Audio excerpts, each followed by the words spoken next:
अस्सलामुअलैकुम। आप देख रहे हैं मेरा यूट्यूब चैनल सरदार टीवी। उम्मीद है सब खैरियत से होंगे। जी तो नाजरीन, हमेशा की तरह आज भी लेके आए हैं हम आपके लिए बड़ी दिलचस्प और बड़ी इंफॉर्मेटिव वीडियो। आज वीडियो में हम बात करेंगे कि आप शेंजन वीज़ा कैसे खुद अप्लाई कर सकते हैं और आपको वीज़ा कैसे मिल सकता है। इसके लिए हमें क्या क्या डॉक्यूमेंट्स चाहिए होता है और हमारे बैंक में कितना बैलेंस होना चाहिए। जी तो नाजरीन, सबसे पहले हम आपको बताते हैं कि शेंजन जो है ये 26 मुल्कों का एक कंबाइन वीज़ा है। इससे पहले अगर आप हमारे चैनल पर नए हैं तो हमारे चैनल को सब्सक्राइब कर लें ताकि हर नई आने वाली वीडियो आप तक पहुंच सके और बेल आइकन को प्रेस करना ना भूलिएगा। जी तो नाजरीन, हम बात कर रहे थे शेंजन वीज़े की। शेंजन जो है ये 26 कंट्रीज का एक कंबाइन एरिया है जिन्होंने आपस में मुआहदा किया है कि इन मुल्कों में इंट्रा बॉर्डर नहीं होगा। आप एक वीज़े पे इन सब मुल्कों का विजिट कर सकते हैं, इन सब मुल्कों में घूम फिर सकते हैं। वो 26 मुल्कों की लिस्ट आपकी स्क्रीन पे इस वक्त मौजूद है। ये 26 मुल्क आपको वीज़ा दे सकते हैं और वो सब में वैलिड होता है, यानी आप इनमें से किसी एक में भी जा सकते हैं और किसी एक एम्बेसी में जा सकते हैं और इनसे वीज़ा ले सकते हैं। वो लिस्ट आपकी स्क्रीन में मौजूद है। आप इन 26 मुल्कों को देख लें कि इन 26 मुल्कों में कौन कौन सा वीज़ा आता है, क्योंकि मैं सारे मुल्कों की तो बात नहीं करूंगा, लेकिन इसमें ऑस्ट्रिया, स्पेन, स्विट्जरलैंड, नॉर्वे, इस तरह सारे मुल्क और भी आते हैं। तो आप ये लिस्ट देख सकते हैं। आप इनकी एम्बेसी में जाके वीज़ा ले सकते हैं।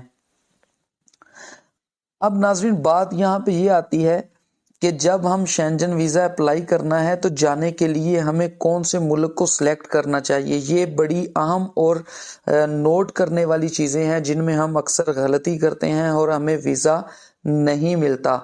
ये वीडियो आगे बड़ी इंफॉर्मेटिव और बड़ी दिलचस्प होने वाली है, इसलिए वीडियो को कहीं से स्किप ना कीजिएगा ताकि मुकम्मल इंफॉर्मेशन आप तक पहुंच सके। अब बात करते हैं इस पे कि हमें कौन सा मुल्क ऐसा सिलेक्ट करना चाहिए कि जहां पे हमें वीज़ा आसानी से मिल जाए। तो नाज़रीन, रूल्स तो ये बनते हैं, जो इनके रूल्स और रेगुलेशंस हैं वो तो ये बनते हैं कि आपने जिस मुल्क में ज़्यादा स्टे करना है आप इस मुल्क की एम्बेसी से वीज़ा लें और वहाँ पे अप्लाई करें।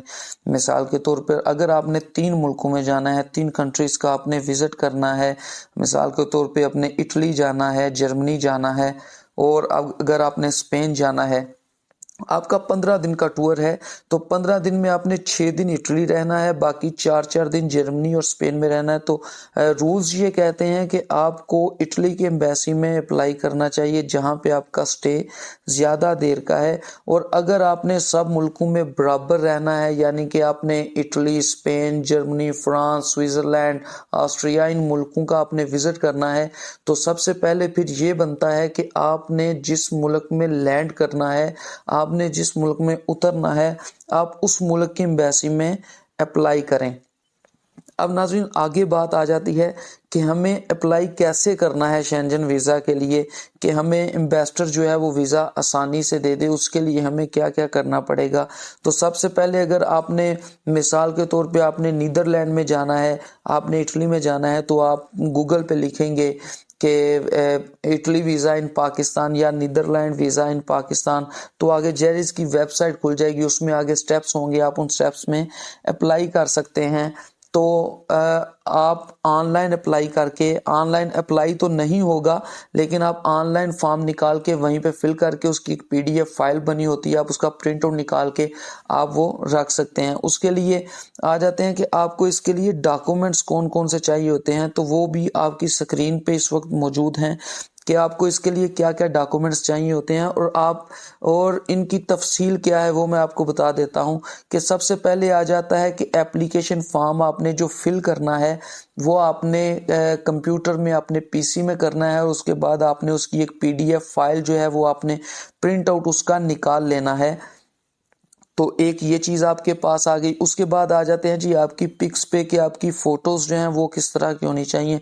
तो अगर आप किसी भी फोटोग्राफर के पास जाते हैं या उनसे स्टूडियो में जाते हैं तो आप उनसे कह सकते हैं कि मैंने शेंजन वीजा के लिए अप्लाई करना है, तो उनको साइज का पता होता है कि आपने शेंजन वीजा के लिए कौन सा साइज जो है वो लगता है। उसके बाद नंबर 3 पे आ जाता है जी पासपोर्ट। पासपोर्ट जो है वो आपका वैलिड होना चाहिए, और अगर आपके कोई पुराने पासपोर्ट भी मौजूद हैं तो आप उनको भी साथ अटैच कर लें, क्योंकि शेंजन वीज़ा के लिए हमें ज़्यादा से ज़्यादा सबूत देने होते हैं, ज़्यादा से ज़्यादा हमें अपने डॉक्यूमेंट्स जो हैं वो सबमिट करने होते हैं, और वैलिड किस्म के डॉक्यूमेंट्स हमने सबमिट करने हैं। तो पासपोर्ट आपके पास जो बाकी भी मौजूद हैं आप वो भी साथ अटैच कर लेंगे। अब आगे आ जाते हैं मेन चीज़ पे कि बैंक स्टेटमेंट का जो सबको मसला होता है कि बैंक स्टेटमेंट वो करंट 6 मंथ की होनी चाहिए, यानी कि जो 6 महीने गुजर चुके हैं आपने वो 6 महीने की बैंक से स्टेटमेंट लेनी है। उसमें आपको मैं ये बताता हूं कि अगर आपने वीज़ा एप्लीकेशन जो है, कवरिंग लेटर जो है, अगर आपने उसमें, ये मेन चीज़ है इसको समझिएगा, कि अगर उसमें आपने लिखा है जी कि मैं फलां कंपनी में जॉब करता हूं और मेरी 2 लाख सैलरी है या 3 लाख है या 1 लाख है, तो आपका जो स्टेटमेंट है वो ये शो करेगी कि इसमें कभी मंथली 1 लाख 2 लाख आया है, पैसे निकलने की रेशो क्या है और पैसा आने की रेशो क्या है। तो आपका जो लेटर है, जो कवरिंग लेटर है, जो आपने उसमें अपना लिखा है जी कि मेरे पास ये जॉब है, ये यहाँ ये इनकम है, तो वो आपकी स्टेटमेंट से मैच करना चाहिए। ये बहुत मेन पॉइंट है। उसके बाद फ्लाइट रिजर्वेशन आ जाती है कि फ़्लाइट की रिजर्वेशन आप किसी भी ट्रैवल एजेंसी से जाके आप उनसे ले सकते हैं। फ़्लाइट की रिजर्वेशन वो आपने पे नहीं करना, वो आपने जस्ट ऐसे ही उनसे एक डमी कॉपी ले लेनी है। उसके बाद आ जाते हैं जी कि होटल बुकिंग। होटल बुकिंग भी जो है वो भी आप किसी भी वेबसाइट से आप डाउनलोड कर सकते हैं। आप लिखेंगे hotelbooking.com तो उस पे भी आ जाएगा, तो आप वहाँ पे सिर्फ लेटर ले सकते हैं होटल बुकिंग का। उसके बाद नंबर 7 पे आ जाता है एम्प्लॉयमेंट लेटर। तो नाज़रीन, एम्प्लॉयमेंट लेटर क्या, आप किसी एजेंसी में, किसी इदारे में, आप किसी इंडस्ट्री में, आप किसी प्राइवेट सेक्टर में जॉब करते हैं, सरकारी सेक्टर में जॉब करते हैं, तो आपको एम्प्लॉयमेंट लेटर लेना होता है कि ये बंदा हमारे पास इतने अरसे से इस पोस्ट पे काम कर रहा है, तो वो आपको एम्प्लॉयमेंट लेटर दे देंगे। उसके बाद जो आगे मेन साथ इसके एक और लेटर है वो ये है कि लीव सर्टिफिकेट फॉर्म जो है वो आपने एम्प्लॉय जो आपकी कंपनी है, एम्प्लॉयर जो है उनसे आपने लेना है कि आपको इतने दिन की लीव मिली है, आपने इस लीव के बाद इस कंपनी को दोबारा ज्वाइन करना है, इस डेट से इस डेट तक आपके पास लीव है, तो आपने कवरिंग लेटर में भी उसी डेट का जिक्र करना है, उससे ऊपर या नीचे का जिक्र नहीं करना, क्योंकि एक एक चीज को बहुत बारीकी से देखा जाता है कि आपने क्या क्या सबमिट किया है और इनमें सच्चाई कितनी है। उसके बाद नंबर 9 पे आ जाता है कि लास्ट 3 मंथ सैलरी स्लिप्स जो है वो आपने, जो करंट 3 मंथ्स हैं, आपने उनकी सैलरी स्लिप ले लेनी है कि आपको इस कंपनी से, इस इदारे से 3 महीने में इतनी पे मिली है। आपकी जो सैलरी स्लिप होगी आपने वो भी साथ अटैच कर देनी है। इस बात को मद्देनजर रखिए कि हमारे डॉक्यूमेंट्स बहुत स्ट्रांग होने चाहिए, हमारे एविडेंस जो हैं वो मजबूत होने चाहिए कि इन्वेस्टर को देख के ये अंदाजा हो कि ये वहां पे जाके स्टे नहीं लेगा या वहां पे जाके रुकेगा नहीं, ये पाकिस्तान आने को तरजीह देगा क्योंकि यहाँ पे इसके पास एक अच्छी जॉब मौजूद है, यहाँ पे इसके पास एक अच्छी नौकरी है, ये वहां पे नहीं रहेगा, ये पाकिस्तान में वापस आएगा और वहां सिर्फ विजिट के लिए जा रहा है।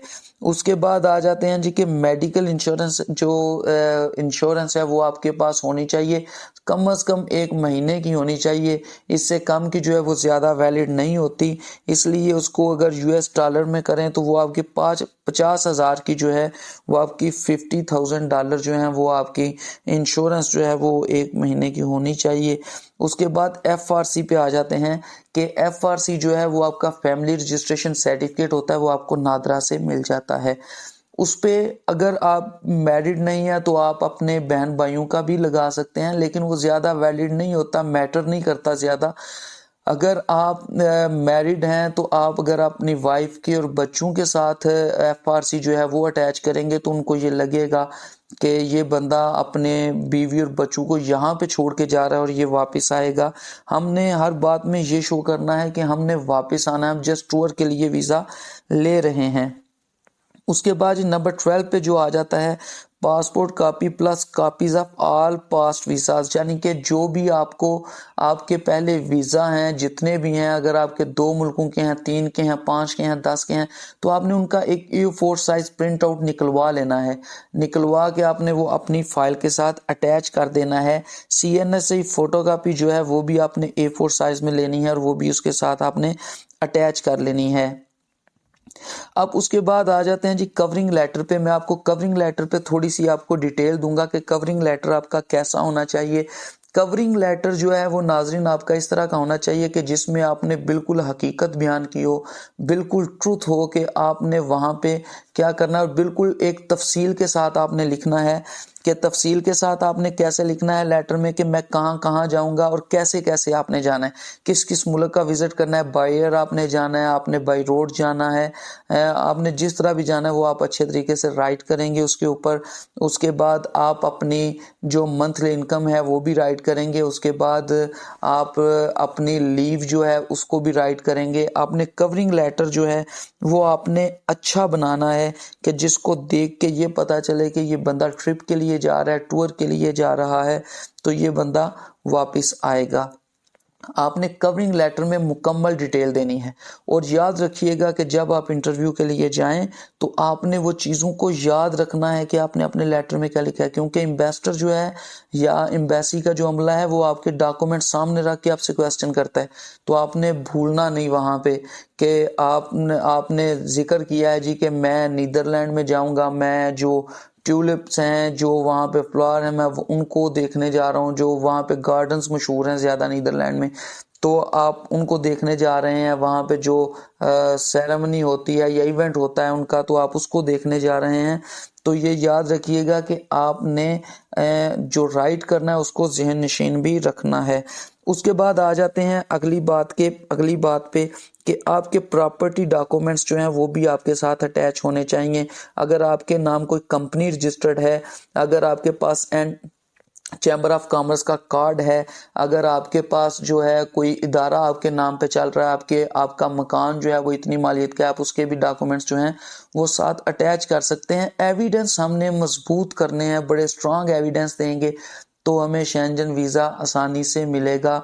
तो नाज़रीन उसके बाद अगर बात करें बैंक में बैलेंस कितना होना चाहिए, तो एजेंट हजरात जो हैं हमारे वो अक्सर ये कह देते हैं जी कि आपके पास जो बैंक बैलेंस है वो करोड़ों में होना चाहिए, वो आपका मिलियंस ट्रिलियंस में होना चाहिए। तो याद रखिएगा कि ज़्यादा मैटर नहीं करता। आपका कवरिंग लेटर, आपके एविडेंस, आपके जो डॉक्यूमेंट्स हैं वो मजबूत होने चाहिए, स्ट्रांग होने चाहिए।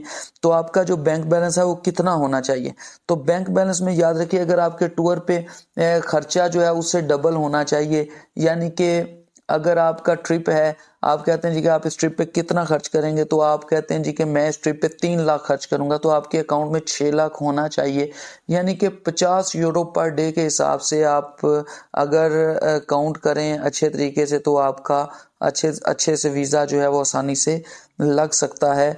तो ज़्यादा बैलेंस जो है वो भी मैटर नहीं करता, लेकिन आपके कवरिंग लेटर, आपकी सैलरी स्लिप और आपकी स्टेटमेंट से मैच करना चाहिए, तो आपका वीज़ा आसानी से लग सकता है।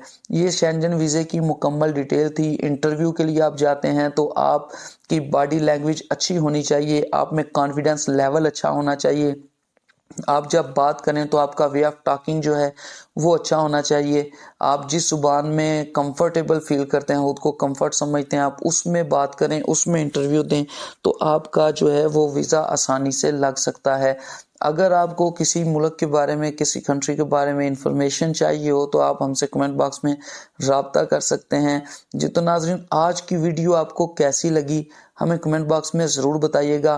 वीडियो को ज़्यादा से ज़्यादा लाइक करें और शेयर करें ताकि सही इन्फॉर्मेशन जो है वो लोगों तक पहुंच सके। तो नाज़रीन मिलते हैं अगली वीडियो के साथ, तब तक के लिए अल्लाह हाफिज़।